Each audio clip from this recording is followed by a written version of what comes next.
Hey y'all, welcome back to Right at the Wire. Well, we've reached day three of the Royal Ascot meet, so let's talk about it. Here we go. So this is day three for Royal Ascot. We have our general note. Now we had to change it up because there were unexpected thunder showers on day one, and it did soften the turf up a little bit. So it's maybe good to soft now as opposed to good to firm. So the course is expected to be soft. So any horse that is run proficiently on soft turf, we probably want to upgrade, and any that have been running on firm, probably want to downgrade a little bit. And so for day three, we're going to talk about three stakes races: the Norfolk Stakes, which is a 5-year-old sprint for 2-year-olds; the King George V Stakes, which is a mile, 3 furlongs, and 211 yards. It's approximately a mile and a half for 3-year-olds; and then the Ascot Gold Cup, which is 2 miles and 3 furlongs and 210 yards, about 2.5 miles for 4-year-olds and up. The Norfolk Stakes is the first one, as we mentioned, 5 furlong sprint for 2-year-olds. These are 10-year trends for the last 10 runnings of this.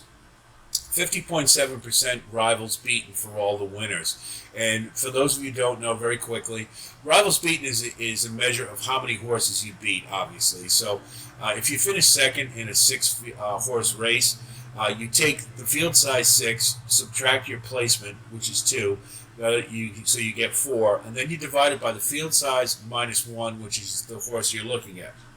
So you get 4 divided by 5, which is 80%. Obviously, the higher the percentage, the more horses you're beating, the more competitive you are, and if you're at 100%, you're undefeated. 37.2% run to form is a measurement of trainers' effectiveness. So the higher your percentage, the better your barn is doing, the hotter it is. It reflects basically how a horse is expected to run. If he's expected to win and he does, obviously that's good. If he runs in a higher class and wins when he's maybe not expected to, that's even better. So obviously the higher the percentage, the hotter the barn. So 7 out of the last 10 winners won their last start out with 52.3% rivals beaten and 38% ran to form. 5 of the winners had 1 run prior. 2 had 3, 2 had 4, and 1 had 2. There were no first-time starters who won. 7 winners had less than or equal to 25 days last run prior, so they're coming into the barn pretty salty and seasoned. 1 had 26 to 50 days, and 2 were out a little longer, 51 to 74 days. But obviously the trend is you want to have a race fairly recent to getting into the Norfolk. All 10 winners had no headgear, no blinkers, cheek pieces, anything like that. So if you see it, it's a little bit of a red flag, particularly if they're doing it for the first time. Equipment changes going into graded stakes are never a good thing. 0 of 10 favorites have won this race. So anything can happen with 2-year-olds, as we know, and that probably explains it. And, you got really large fields, so a lot of different things can happen. So taking a look at our field here, we have 16 runners. And one important thing to note is the middle of the turf course is generally not where you want to be. So since this is a straightaway, you're usually going to see the horses split up into one on each, a group on each rail. Sometimes you have a solo horse running on an individual rail. So logically, the horses who draw weight to the inside or the horses who draw weight to the outside have an advantage. Horses in the middle are at a bit of a disadvantage. So that's something to keep in mind. It's not a big one because they can certainly get over, provided there's no gate issues. So we look at the field here, and this is a fairly chalky race. Elite Status is clearly the best horse in this race. His maiden, if you go back and watch it, was extremely impressive. He drew away from this field, and he just kept finding more, like it was, he was a walk in the park. I mean, he's a really solid horse. His connections, his owners, just won the Queen Anne Stakes with Triple Time, and that was a horse who was on the improve but had been off for a little while. So they obviously mean business, and I think this horse is a really good candidate to get them another win. American Rascal, anybody who saw that debut at Keeneland had to be very impressed. He won by 10 lengths and change, and in a 4.5 furlong race. So he's got huge acceleration and just was ultra impressive. I only question the ground because it's going to have a little cut in it. It's going to be a little softer than he's used to. And when you have horses that train like Wesley Ward trains them, they want to keep running and they don't want to get bogged down, and it can become like quicksand to them. In particular, to note, Fandom I was really high on for the Coventry Stakes on day one, and he bolted out of the gate, and it looked like he was, just going to wire the field, and then suddenly he just started falling back, and that if you had seen his maiden, you never would have expected that. So the surface, you definitely have to take into account. You have to use American Rascal. You have to consider him. He's too good, but I think maybe Elite Status might have a bit of an edge on him. No Name Mets is the other American in this race, and he won his maiden at Gulfstream, so he's used to running on firm turf. I think he's really going to suffer from that the most. He won pretty impressively, but not as impressively as the top two, and I think he's a bit of an underlay in this race, and I wouldn't use. Noche Magica came out of the race with the Marble Hill Stakes that produced Gimme the Beat Boys, who just ran in the Coventry and had a pretty good fourth, and the Brits were pretty high on him, and he didn't do badly. Noche Magica was right behind him at 6 furlongs, kind of gave up the lead just at the wire.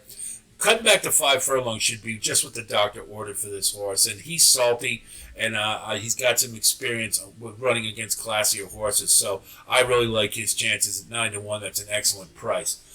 Devious is trained by Donaha and Aidan O'Brien. I hope I'm pronouncing that right. His barn is red hot right now. He's certainly eligible to improve. He had a nice win last time. Just not sure he's quite up to the par of some of these others right now. But at 14-1, he's maybe one you want to consider. His Majesty is trained by Aidan O'Brien, and you got Ryan Moore. You really can't leave them off. He's been steadily improving. Got third in the Marble Hill Stakes behind Gimme the Beat Boys and Noche Magica, and it's logical that he would improve. And again, he's cutting back a distance to 5 furlongs. I think that'll suit him pretty well. Mon Sleeve, again, hope I pronounced that right, was pretty impressive to me in his last win, and I think at 22-1, he's a good bet. He's one you want to look at. I think he's got a lot to offer. And just a couple others to think about. Reveille was pretty good. He's another one that's salty and showed me something. And at 25-1, you got a pretty good price there. Thunder Blue should be coming from off the pace. And Kevin Stott's a nice jockey. And if there is a pace meltdown, particularly if the top two get into a tussle, this is one that may be able to pick up the pieces. And at 28-1, you're getting a nice price. The Fixer is the French import. And I think this one's really under the wire. I think this one's a really good horse. His second to last start was a kind of a clunker, but it turns out he actually hit his head on the gate going into the race, and that's certainly a valid excuse, so I'll draw a line through it. If you do that, then he stacks up pretty well with the rest of these. So those are just a few to take a look at. I think those are the more prominent contenders in this race. So if we look at our top 5, no surprise, we got Elite Status at number 1. Hasn't done anything to indicate he shouldn't be a deserving favorite and a primary win candidate. American Rascal, the only concern we have is the cut in the ground, and it may impact his chances. Noche Magica is class tested and is cutting back in distance. I think that's exactly what he needs, and he should be prominent. The Fixer is kind of under the radar, and look at that. You know, his trainer is at 100% run to form. That's a hot barn. And I think this one is really coming in under the radar, and I think he's going to be sneaky good.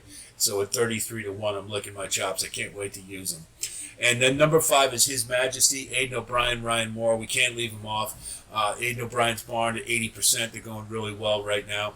And I think this one's steadily improving. Should be coming from off the pace. And that might be a pretty good place to be, again, if we see a pace meltdown.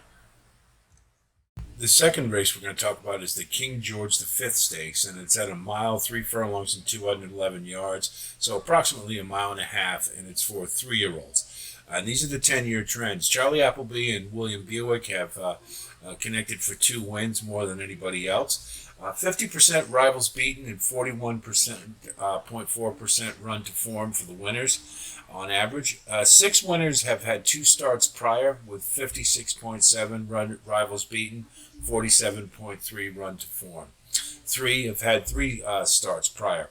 6 of the winners had 26 to 50 days prior to running, and 3 had 25, less than or equal to 25 days. So again, recency really important in this race. 9 winners had no headgear. So if you do see a horse trying headgear for the first time, obviously it's a red flag. 2 of the 10 favorites have won this race. So again, you're looking at 3-year-olds, a lot of late bloomers, horses getting it, and on the improve. So anything's possible. So here's the field, and it's a 22-horse field. So it's that also adds to the intrigue. The favorite is Tagabawa, and he is at 9-2, and that should give you an idea of how wide open this race is. It's William Buick and Charlie Appleby. That kind of lends to the reason he's the favorite. He hasn't run on turf yet. All his starts have been on synthetic.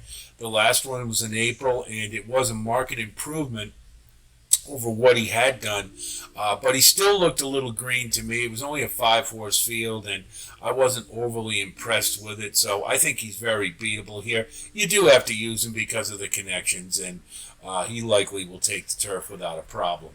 Bertinelli is another one who's on the improve, but he ran in a big field last time, and he showed a really nice kick in the stretch. He took him a little while to get going. That was only one issue with him. But I figure in his next start, Aidan O'Brien, Ryan Moore, they'll probably get it together. If you get him at 7-1, I think that's a really good price.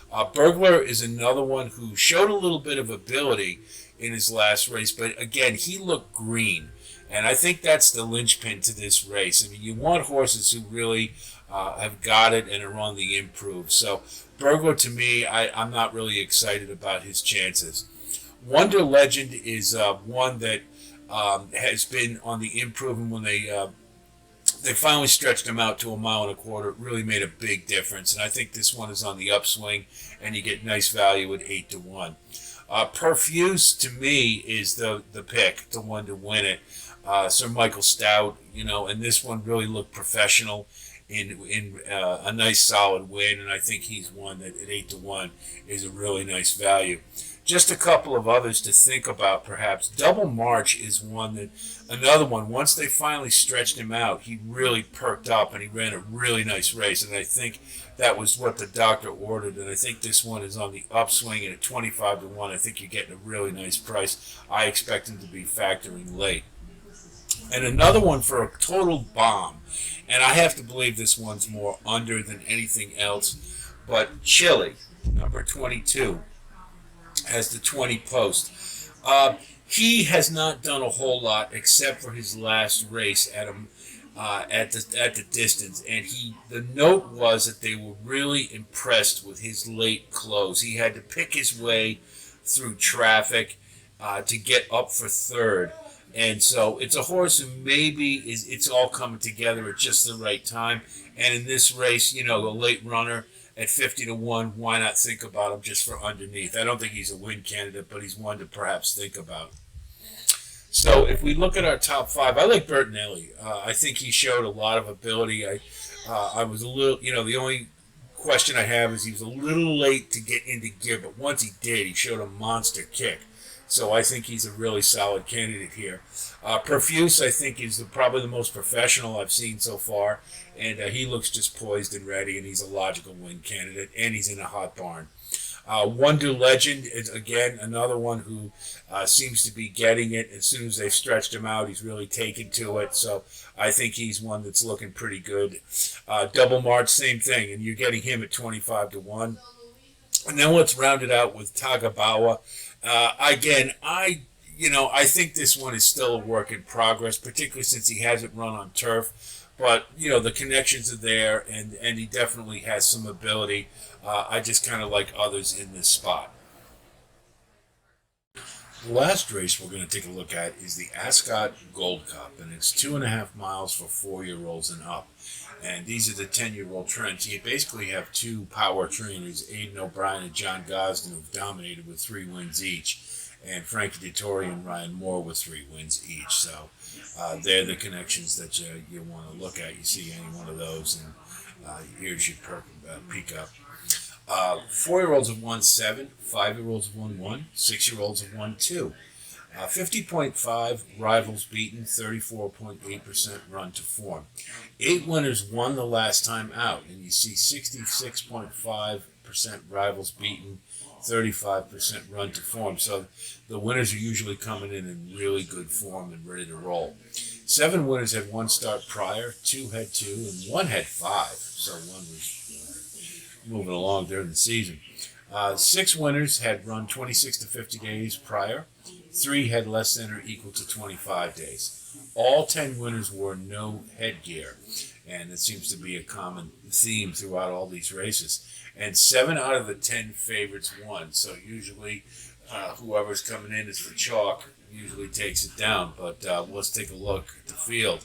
You got a pretty salty field of 14 here, and Coltrane is your favorite right now at 10-3, and he was, or one of the favorites, I should say. He was pretty solid in his last race. He the Sagos, I believe it was called. It was, but he rated. It was a small field. It was I think it was 6, but it was pretty deep. Trushan was in it. The Wise Eagle. And he rated near the rear until it was time to roll, and then he put on a really solid kick at the end. So he's coming into this race in really good form, and 2.5 miles is no problem for this horse. So he's definitely one of the top. Elderoff, his last race was running against some fairly salty horses there, and he closed really well, but it took him a little while to get going, and the caller even said nothing left from Elderoff at one point until he got it into gear and got up for second. He won the Saint Leger last year. Hasn't ever gone this far before, and I do wonder about these 4-year-olds. I know they've won a lot of them, but this is a pretty older group of horses who've done it a long time and know how to get these done. So I just wonder about that a little bit. Kind of bucking the trend, I know, but it's just something I kind of see from them. But he certainly has the talent, and I think he's one you have to use. Emily Dickinson should be on the engine. She should be on the lead. Filly going against the guys, no big deal in Europe. She's pretty small. And she wasn't able to hold the lead in her last race, and it was a pretty deep field. But stranger things have happened, and it's Aidan O'Brien and Ryan Moore. So I don't think I'm going to use this one, but maybe you want to give it a shot. Courage Mon Ami is an up and comer. He's 3 for 3, and he's never gone this far before at 4 years old, but he's showing a lot of promise. And you got John Gosden and Frankie Dettori, and so. I think Frankie would like nothing more in his last Ascot meet to take down the Gold Cup. So at 8-1, I think that's a pretty good price. Subjectivist is a logical horse. He's won at these long distances previously, but the last race he kind of weakened a little bit, and he had really no excuses whatsoever. So he's not coming to this race in the greatest of form. But I will say this: Charlie Johnston is a really hot trainer right now, so. At 10-1, this is maybe one you think about. There's a lot of old knockers in here, like Broom and Hebert, who won the Breeders' Cup Turf. Trushan is one I like. He's kind of a rival of Coltrane. They've been going back and forth for a long time. And I think if the ground is soft, Trushan is a horse for the course at Ascot. At 20-1, I think he might be a pretty good bet, and you get him at a nice price. Another one just to talk about is Big Call. He's just an old knocker, and, he always seems to bring it. And I think this race might set up pretty well for him. And at 50-1, he's coming off of 2 pretty solid efforts over in France. At a price, why not? So here's what our top 5 looks like. Trushan, I'm going to give the number 1, but it's kind of interchangeable with Coltrane. They're sort of hard-knocking rivals. Coltrane got the better of them last time. But they're both horses for the course, so I think either one of them can do the job, and you just get a better price with Trushan. Courage Mon Ami for the potential that's there, and John Gosden and Frankie Dettori, if anybody's going to get it out of them, they will. Elderoff, another one who's a rising star in the marathon division, and it's 5-2, kind of a short price, but I think you can't really overlook him. And then we'll just throw Big Call in there as a long shot. And there's a few other hard knockers like your Beer and Broom that you could think about, but you get a nice price with Big Call. I do realize that 0% run to form isn't so great coming into this race, but this one is capable, and under the right circumstances, at the very least he can get under at a really nice price. So that's day three. It's three really deep, fun races to take a look at, and if we just finished up day one today, and if that's any indication, it's going to be a really exciting day three. I'm really looking forward to day two tomorrow. So far, the meet's been a little unpredictable. We've had some upsets. Triple Time taking the Queen Anne, that was kind of unexpected, and so we've nothing is sacred, and the chalk are very nervous in a race like in a meet like this with all the big fields. So I hope you're enjoying it as much as I am. We'll have more coverage as we continue through with the Ascot meet, so be on the lookout for that. And of course, if you do like what you see here, please like and subscribe. And we do appreciate it. You guys have been with us all along, and you newcomers, we're happy to have you, and expect to continue to grow this community. Really like the way it's progressing. So I'll be talking to you soon, and until then, be well.